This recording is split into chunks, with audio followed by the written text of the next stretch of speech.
큰 은혜 받으십시오.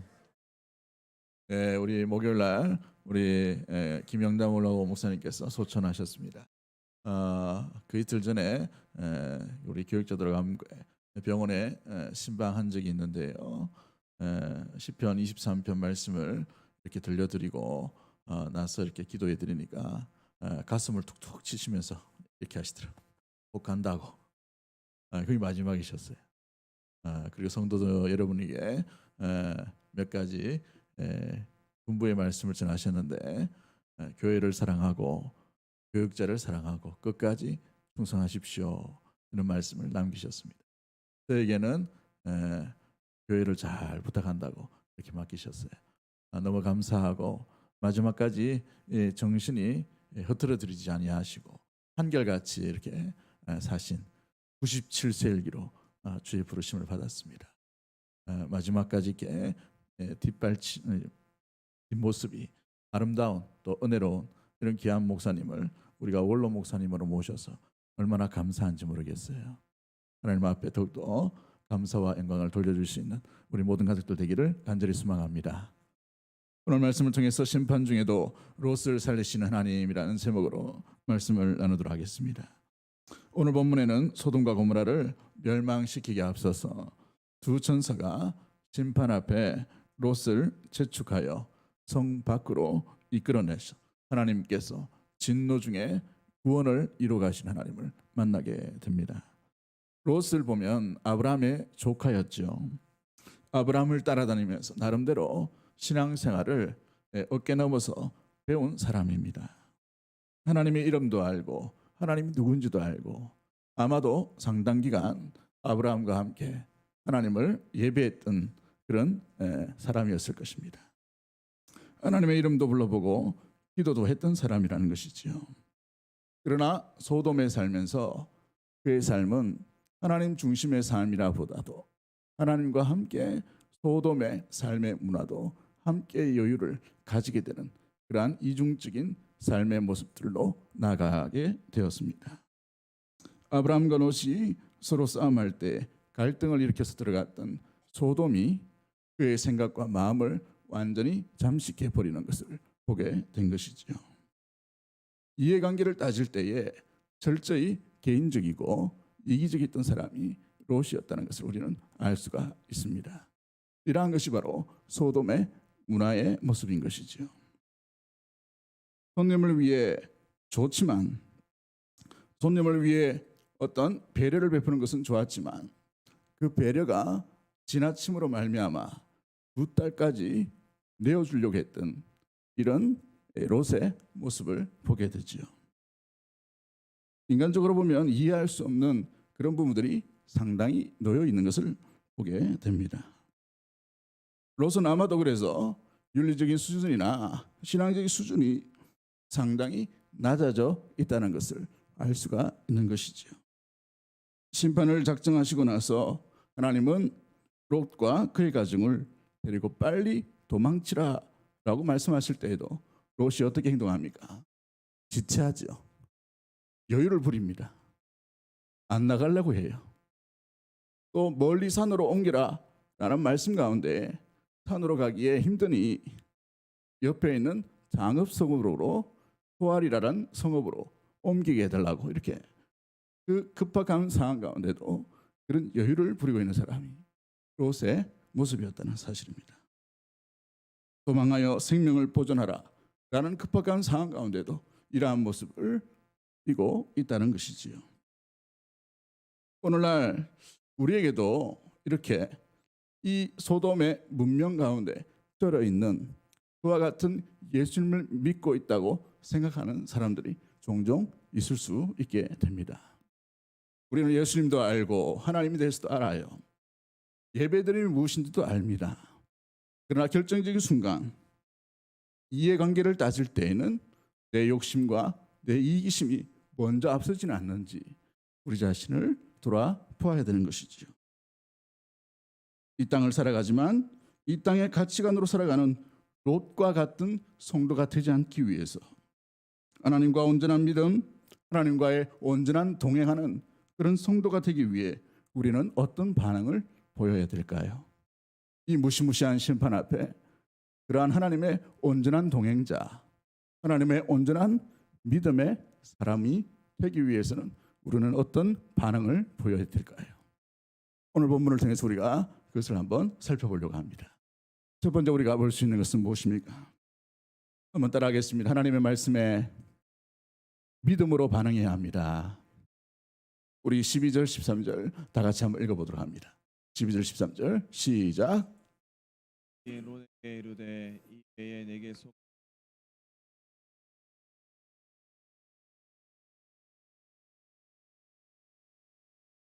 에 대한 부르짖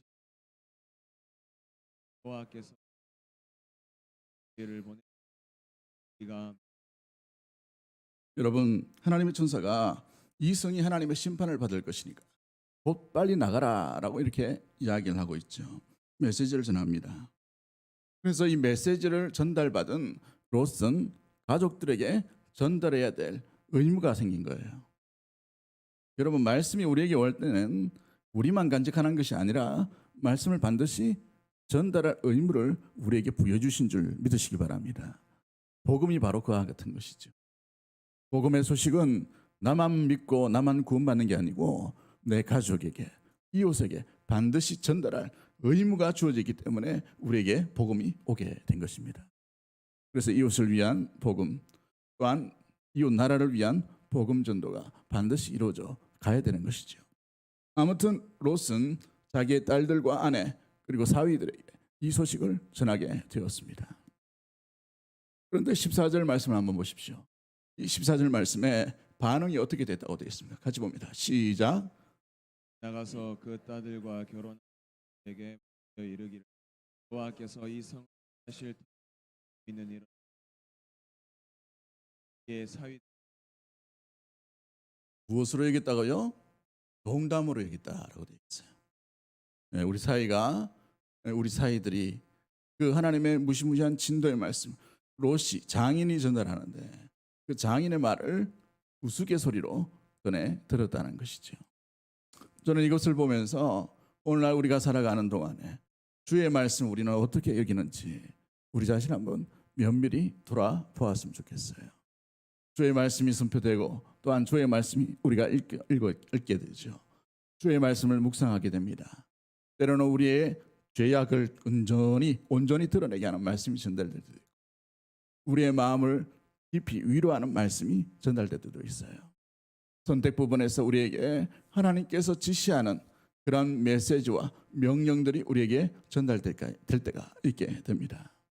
그런데 그 여러 가지 수많은 말씀과 수많은 메시지들이 우리에게 전달될 때 여러분 어떤 반응을 보이십니까?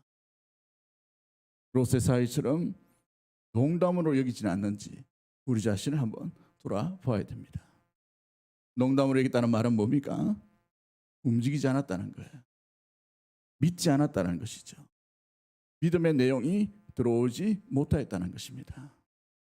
전사의 말, 장인의 말이 더 이상 신뢰를 주지 못하는 농담 정도로 듣게 되었다는 것입니다.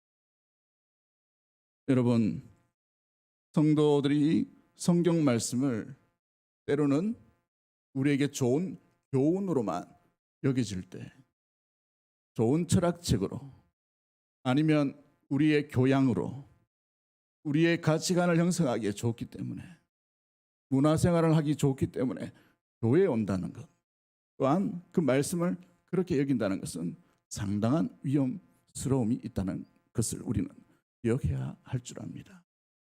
주의 말씀은 진리의 말씀이에요. 진리를 진리로 여길 수 있는 우리 귀한 믿음의 모든 가족들 되기를 주의 이름으로 간절히 축복합니다.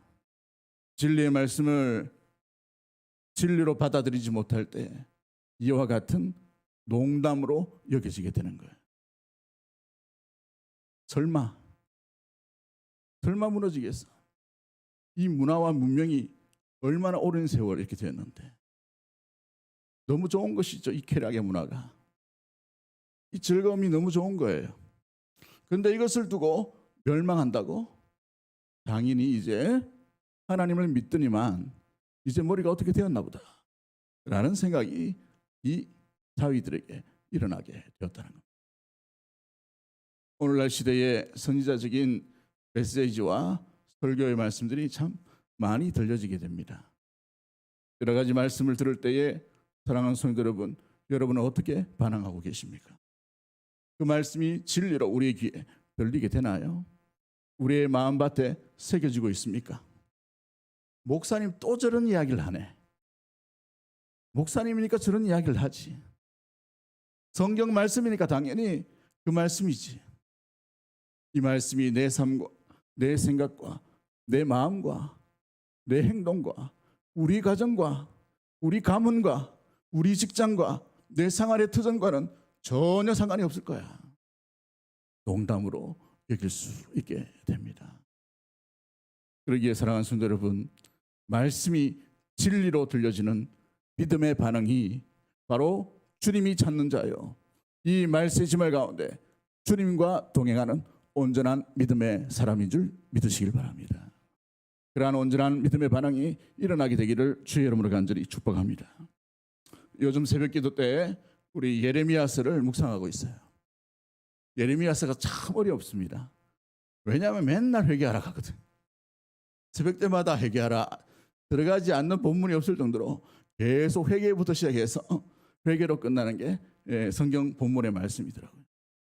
그리고 굉장히 길죠. 매주 듣다 보니까, 매 시간 듣다 보니까 굉장히 부담스러운 게 사실입니다.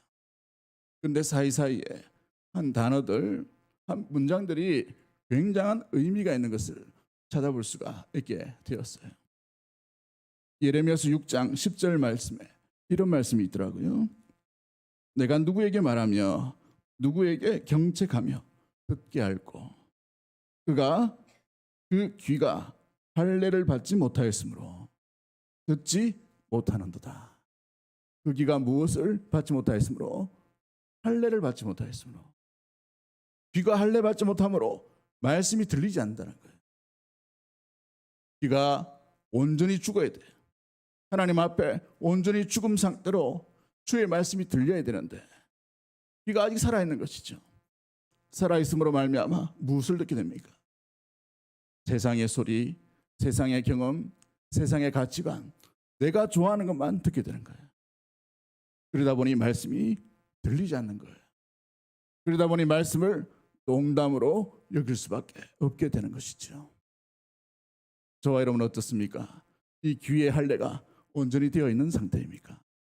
이 귀가 주님께만, 주의 음성에만, 주의 말씀에만 고정이 되어 있나요?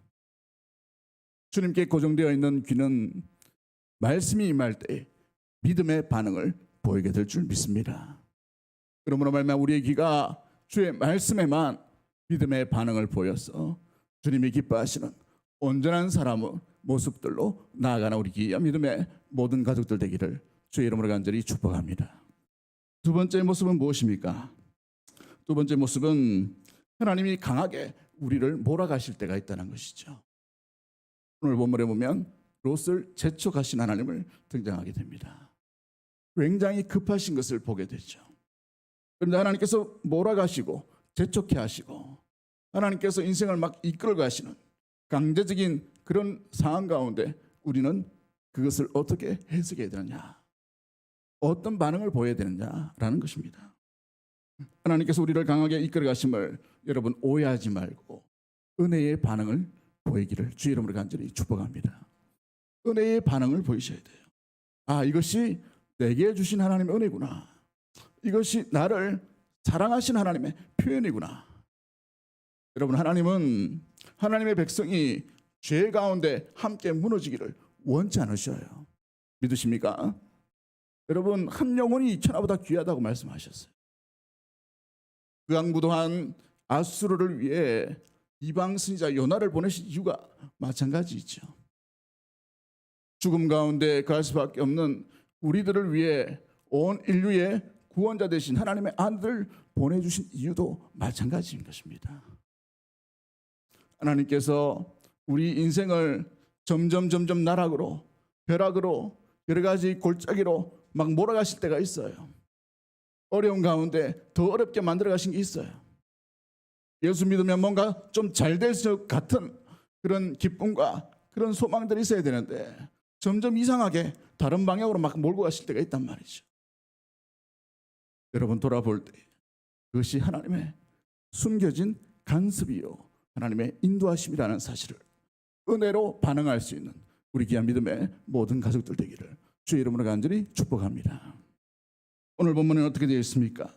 우리 15절 말씀을 한번 읽어보도록 합니다. 시작. 그때에 천사가 롯을 이르되 일어나 여기 있는 내 아내와 두 딸을 이끌어 이 성 대학 중에 가노라. 그렇습니다. 롯을 재촉하시죠. 여러분 재촉한다는 말은 뭐예요? 계속 앉아있지 못하도록 누워있지 못하도록 막 등 뛰밀듯이 방권한다라는 그런 의미가 담겨져 있게 됩니다.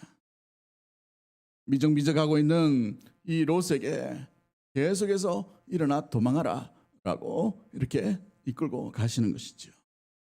저녁부터 밤새도록 심판이 오니 어서 떠나라 라는 메시지를 계속해서 재촉하고 계신 모습들을 보게 됩니다. 하나님은 하나님의 백성이 죄 가운데 가는 것이 아니라 은혜 가운데 가기를 원하고 있다는 거예요. 할렐루야. 그렇습니다. 16절 말씀 한번 보십시오. 16절 말씀 그 이유가 담겨져 있죠. 시작. 그러나 롯이 지체함에 그 사람들이 롯의 손과 그와 두 손을 하여 여호와께서 그에게 자비하라. 여호와께서 그에게 뭘 더하심으로요? 자비를 더하셨더라.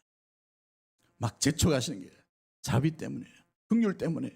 사랑 때문인 줄 믿습니다. 하나님의 사랑 아니면 롯을 이렇게 재촉할 이유가 없는 거예요.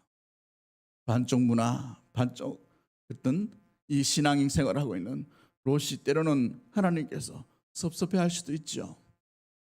아브라함과 함께 믿음의 자녀로 출발해야 했다가 완전히 세속에 물들어 있는 이 롯을 볼 때에 막 거기서 롯도 소돔처럼 그렇게 멸망당하게 내버려 두신 하나님이 아니에요.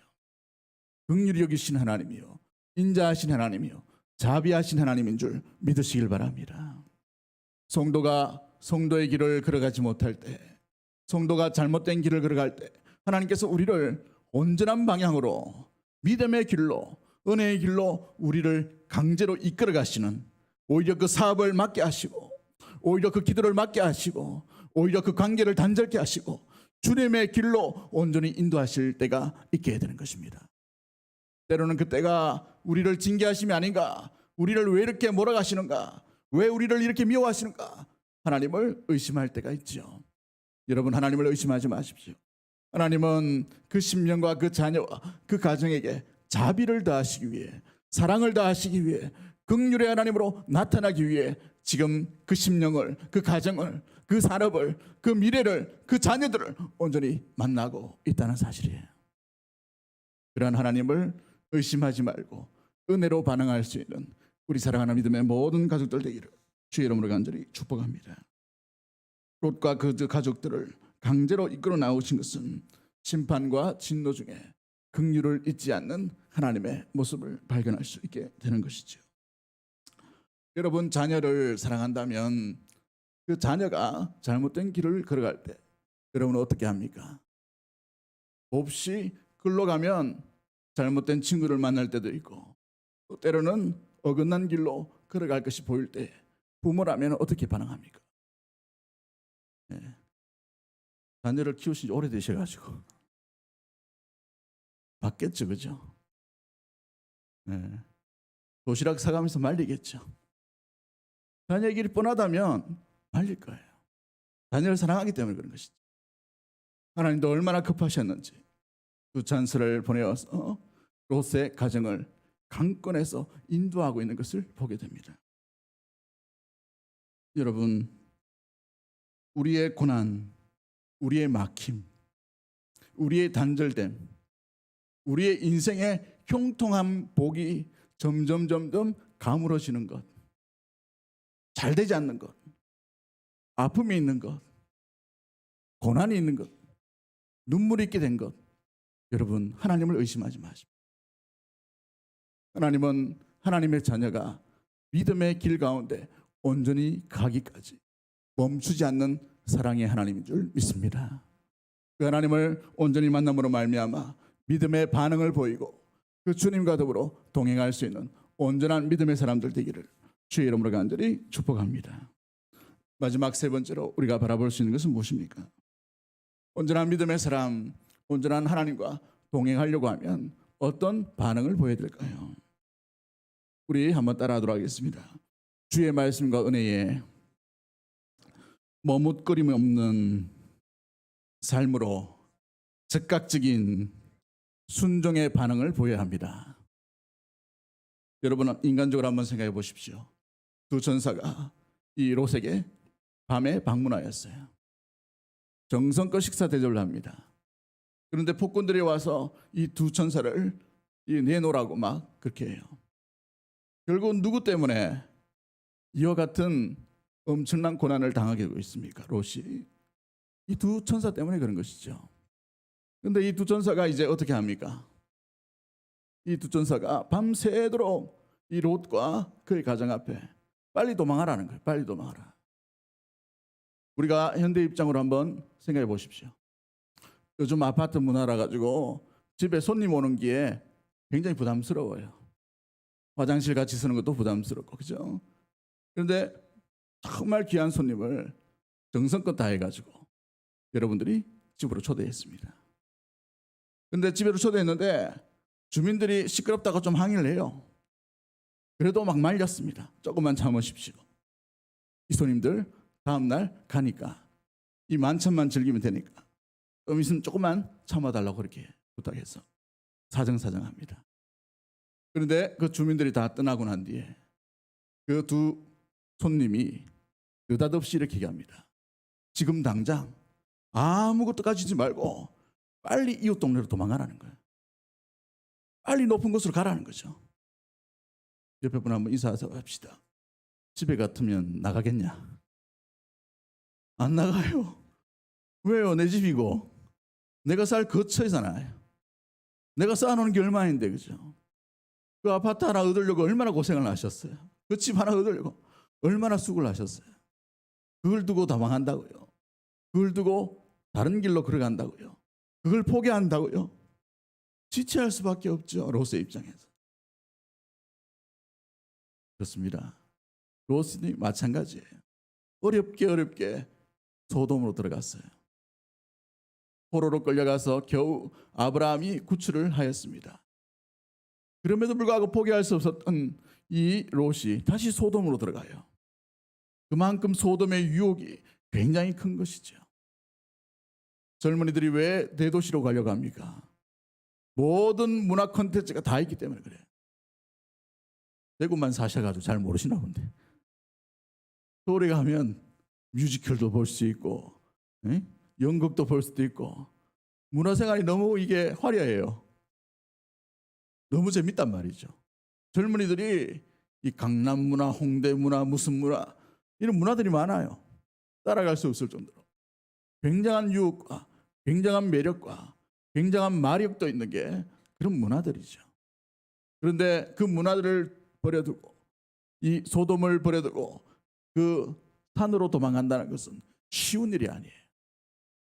다 포기하고 떠난다는 것은 정말 그의 마음 가운데 있을 수 없는 결정력 장애를 일으킬 수밖에 없는 모습들이죠. 지체할 수밖에 없는 모습들입니다. 여러분, 그러나 중요한 것은 어떤 메시지냐, 이게 중요한 거예요. 내일 살 수도 있고 모레 살 수 있다면 집을 떠나면 안 되죠. 잠깐 갔다가 오면 돼요. 근데 그런 메시지가 아니었어요. 롯은 지체할 수 없는 메시지를 듣게 되었다는 것입니다. 그 말씀에는 모든 것을 버려두고 와야 돼요. 믿음에 순종하지 않는 사위도 버려두고 와야 돼요. 따르지 않는 가족이라 하더라도 포기하고 와야 되는 그 인생의 길이 이 말씀의 메시지의 강도라는 사실이에요. 만약 저와 여러분에게 이 메시지가 전달되었다면 어떤 반응을 보일까요? 제일 먼저 챙겨야 될 게 뭡니까? 집에 쌓아놓은 통장입니까? 아내입니까? 남편입니까? 어떤 부인이 그렇게 얘기하더라고. 남편은 절대 안 들어갑니다. 남편보다 더 의지할 게 있거든요. 이런 분들이 있어요. 우리가 챙겨야 될 여러 가지 보따리들이 생각이 안 나게 있습니까? 집이 생각이 안 나겠어요. 그런데 그런 메시지가 아니었다는 사실입니다. 이 엄청난 메시지 앞에 조금도 지체할 수 없었기에 재촉하시는 하나님이 계속해서 강제로 그것도 되지 않으니까 롯의 손을 붙들고 탈출시키듯이 데리고 나가시는 모습들을 보게 되는 것이죠. 사랑하는 성도 여러분, 우리가 아무 때나 은혜 받는 게 아니에요. 아무 때나 회개가 일어나는 것이 아닙니다. 내게 주신 은혜의 말씀은 정말 하나님의 간섭하심에 놀라운 깊이가 있는 그 순간인 것입니다. 은혜의 반응을 할 때에, 소망 가운데 우리가 즉각적으로 순종할 때에 주님께서 기대하셔서 그 말씀을 그 심령에게, 그 가정에게 베풀어 주시는 거예요. 아무 때나 회개할 수 있는 게 아니에요. 회개의 영을 부어주시는 거예요. 오순절날 마가다랑 방에서 가장 먼저 일어났던 게 뭐예요? 죄를 자복하는 일들이 먼저 일어났어요. 그 죄의 회개가 일어나서 모든 사람 위에 성령이 불붙듯이 일어나는 놀라운 일들이 일어나게 되는 것이죠. 회개의 때는 분명히 주님께서 우리에게 회개하라고 주신대. 그러한 반응을 즉각적인 순종으로 주님을 맞이할 수 있는 우리 모든 가족들 되기를 주의 이름으로 간절히 축복합니다. 은혜의 자라감도 마찬가지예요. 성숙감도 마찬가지이죠. 여러분, 나무는 1년에 한 번씩 이렇게 나무 나이테를 만들어 갑니다. 1년이라는 시간이 걸려요. 1년이라는 시간이. 아주 천천히 아무도 느끼지 못할 정도로 이렇게 자라가는 것이죠. 그런데 1년이 지나면 나이테가 이렇게 새겨지게 됩니다. 우리의 모습도 마찬가지예요. 때가 있는 것입니다. 말씀을 들을 때가 있고, 말씀에 반응해야 될 때가 있고, 말씀의 즉각적인 순종함으로 말미암아 하나님께서 우리에게 왜 이 은혜와 왜 이 말씀과 왜 이런 길들을 사명을 주시는지 그것을 분명히 깨닫는 시간들이 필요하다는 것이죠. 그럴 때에 즉각적인 불순종이 아니라 즉각적인 순종으로 말미암아 주님 앞에 반응을 보이는 믿음의 모든 가족들 되기를 주의 이름으로 간절히 축복합니다. 말씀을 맺도록 하지요. 앤드류 머레이라는 목사님이 완전한 순종이라는 책을 쓰셨는데, 그 책에 보면 이 머레이 목사님이 정말 경험했던 잊을 수 없는 이야기를 기록하고 있어요. 어느 날 스코틀랜드에 교회를 방문하게 되었습니다. 사람들과 교회의 현 상황에 대해서 여러 가지 이야기를 하기 위해 방문하게 된 것이죠. 진지한 대화를 나눌 그때였습니다. 모임 중에 연장자와 또 그 교회에서 굉장히 인정을 받는 한 평신도 사역자에게 이 교회의 현재의 문제점과 성도들의 문제점이 뭐냐라고 물어보게 되었어요. 그런데 대부분은 시스템 이야기하기도 하고 하드웨어적인 것을 이야기하기도 하고 여러 가지를 이야기하겠죠. 문제가 한두 개입니까? 사람이 몰려있는 곳인데, 그죠? 그런데 이 노련한 사역자가 깊이 고민한 후에 이렇게 이야기합니다. 그것은 하나님께 절대적으로 완전하게 순종하지 못했기 때문입니다. 하나님께 절대적으로 완전하게 항복을 하지 않았기에 우리는 우리의 일을 하였고 우리의 욕심으로 그것을 채워가게 되었습니다. 완전한 항복, 완전한 순종, 그 자세를 가질 때 느리지만 분명한 영적인 진전을 보일 수가 있고, 그렇지 못할 때에는 뒤로 물러남이 있을 수밖에 없습니다. 이런 진단을 내놓은 것이죠. 하나님께 완전히 항복한 사람은 온전한 믿음의 삶을 살게 될 것입니다. 그러나 완전히 항복하지 못한 상태로 주의 말씀을 들을 때 어떻게 됩니까? 저 산으로 가라 할 때 자기 눈에 보이는 작은 성읍 소알로 들어가려고 하는, 아직 소돔의 문화와 소돔의 가치관을 완전히 포기하지 못한 로스의 길로 걸어갈 수밖에 없게 되는 것이죠. 여러분은 하나님 앞에 완전히 항복하셨습니까? 여러분의 귀와 여러분의 눈과 여러분의 손과 여러분의 마음이, 여러분의 인격이, 여러분의 삶의 스타일이, 여러분의 물질이, 여러분의 가정이, 여러분의 자녀는 하나님 앞에 완전히 순종하고 나아가고 있으십니까? 바라고 소망하는 것은 주님 앞에 완전히 항복된 상태로 주님께서 말씀하실 때 믿음의 반응, 지체함이 없는 반응, 즉각적인 순종의 반응이 일어나게 되기를 주님의 이름으로 간절히 축복합니다. 우리 이 시간에 우리 찬양 하나 할까요? 주님은 완전합니다. 우리 믿음으로 한번 고백하도록 합니다.